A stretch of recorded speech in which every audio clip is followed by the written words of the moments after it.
एवढा कसला विचार करतायसा देवा? का आता हे बी माणसातच विचारायला पाहिजे?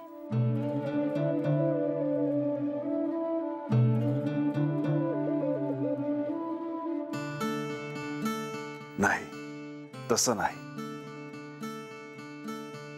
तुला काय सांगावं, तुला काय शिकवावं हा विचार करत होतो. मग झालं तर तेव्हा तुम्ही मला दिस उजाडल्या धरणं शिकवाया सुरू करा जी. परंतु बानू, मी इथे थांबणार आहे हे मात्र मी गडावर नाही सांगून आलोय.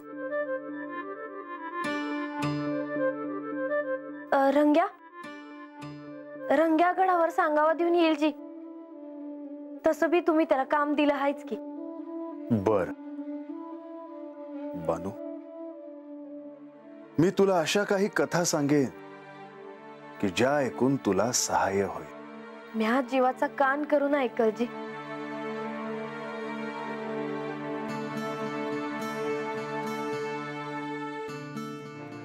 असं काय बघताय जी?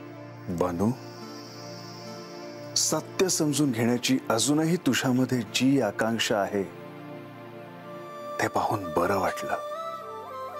नाहीतर मनुष्य सामान्य गोष्टीमध्ये अडकून स्वतःचं आयुष्य काढतो, त्याचं आयुष्य संपून जातं. परंतु सत्य काय आहे हे मात्र समजून घ्यावं असं नाही त्याला वाटत.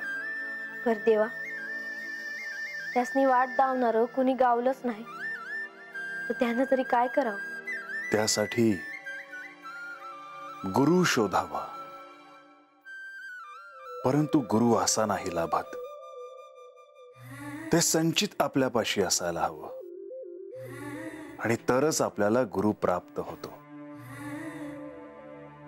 सत्य समजून घेण्याची इच्छा होणं आणि गुरु लाभणं हे मनुष्याच्या आयुष्यातील दोन अद्भुत योग आहेत. बानू, ते ध्यानात घ्यायला हवं. तेव्हा आता मला अजून काय बी नको. मला आता तुम्हीच वाट दावाजी. गुरु तुला केवळ आज्ञा चक्रापर्यंत घेऊन जातो, परंतु त्यानंतर तुला स्वतःला पुढे जायला हवं. सहस्त्र कमलावर बसलेली प्रसन्न आदिशक्ती तुला दिसेल. त्या क्षणानंतर तुला सत्य काय आहे ते कळेल आणि तुला शिवलोक प्राप्त होईल.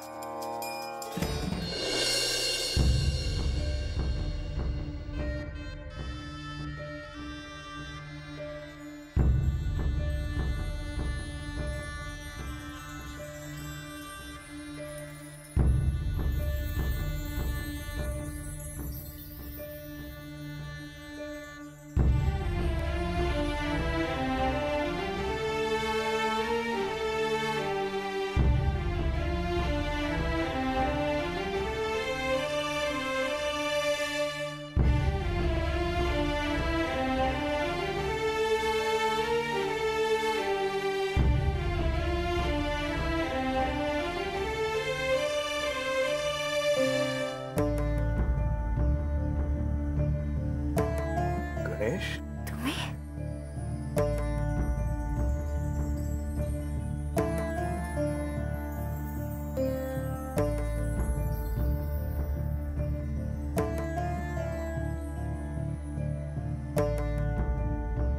एकलंच आला सवय? या आत या.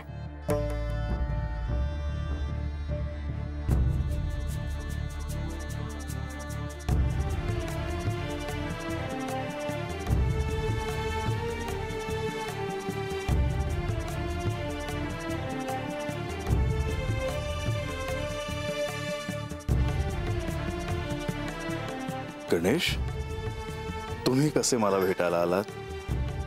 आपण गडावर आला नाही म्हणून मला इथे यावं लागलं. म्हणजे? नंदेशराव येऊन गेले ना म्हाळसा देवींचा सांगावा घेऊन. अजून कोणी आलं होतं का? चौडप्पा आले होते पण मला कोणी कसं सांगितलं नाही? देवा, आपण दोघं बी आतमंदी होतो तेव्हा. ते बी म्हाळसाताईंचं सांगावा घेऊनच आले होते. गणेश, आता तू देखील म्हाळसेचा संदेश घेऊन आला आहेस? हो. पण मला गडावर मात्र येता येणार नाही. त्यासाठी म्हाळसेला प्रतीक्षा करावी लागेल. मी सांगीन मातेला, पण मातेला तुम्हाला तात्काळ भेटायचं आहे. का? काय कारण आहे? ते ठाऊक नाही. पण गणेश, मला नाही गडावर येता येणार आता. आणि त्याचं कारण काय आहे ते बी सांगा जी.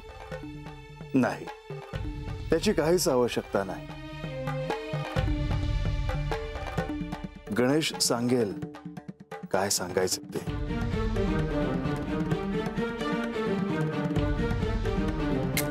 नारायण नारायण. मुनिवर या.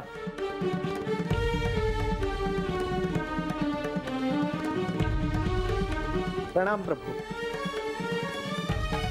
प्रणाम माते. मुनिवर, आज बऱ्याच दिवसांनी गडावर आगमन झालं तुमचं. हो माते, खरं तर श्री म्हाळसा देवींना साक्षात्कार झाला ही वार्ता मला कळली. सर्वत्र खरं तर त्याची चर्चा आहे. मुनिवर, त्या क्षणी तुम्ही गडावर नव्हता. तो क्षण शिवलीलेतील अत्यंत महत्वाचा क्षण होता. होय प्रभू, खरं तर श्री म्हाळसा देवींनी जेव्हा घोषणा केली होती तेव्हा त्यांना साक्षात्कार होणार हे मला ठाऊक होते. आणि म्हणूनच मी त्या क्षणाची वाट पाहत होतो जेव्हा श्री म्हाळसा देवी त्यांचे अवतार कार्य संपवून कैलासात जाते. आणि म्हणूनच मी इथे आलो आहे. परंतु मुनिवर, म्हाळसा देवींना सत्य जरी कळलं असलं तरीही त्यांनी अद्याप कैलासात न जाण्याचा निर्णय घेतला आहे.